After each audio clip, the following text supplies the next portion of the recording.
ఇది స్విగ్గీలో ఆర్డర్ పెట్టారా madam? Okay okay, thank you. ఏమైందంటే ర్యాపిడోలో ఫుడ్ ఆర్డర్ పడింది, రాజుగారి బిర్యానీ అని ఉంది. అక్కడికి వెళ్ళి రీచ్ కొట్టిన తర్వాత యాడ్లాక్స్ ఓఎన్టీసీ అని చూపించింది. ఓఎన్టీసీ అంటే మనం ఏమనుకుంటాం, మ్యాజిక్ పెన్ అనుకుంటాం. అన్న మ్యాజిక్ పెన్ ఆర్డర్ అనగానే అక్కడ చికెన్ నూడిల్స్ ఇచ్చిండు. అక్కడేమో ఆ ఐటమ్ ఏముందో చూపించట్లేదు, జస్ట్ ఆర్డర్ వాల్యూ 365 అని చూపిస్తుంది.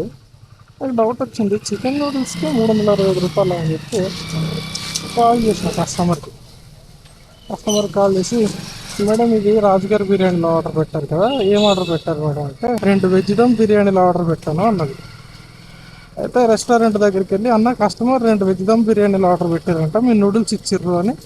అయితే అన్నాడు, నువ్వు మ్యాజిక్ పిన్ అన్నావు కదా అంటే, ఇక్కడ ఓఎన్టీసీ అని చూపిస్తుంది అన్నట. లేదు అది స్విగ్గీ ఆర్డర్ అన్నాడు. సరేనా ఆర్డర్ పికప్ చేసుకొని కస్టమర్కి ఇచ్చేసిన. అంటే మరి స్విగ్గీ అని కథలు చూసారు ఎట్లనే. స్విగ్గీ ఆర్డర్ అయితే స్విగ్గీ అని చూపించాలి కదా, ఓఎన్టీసీ అని చూపించాడు. ఏందో ఇది.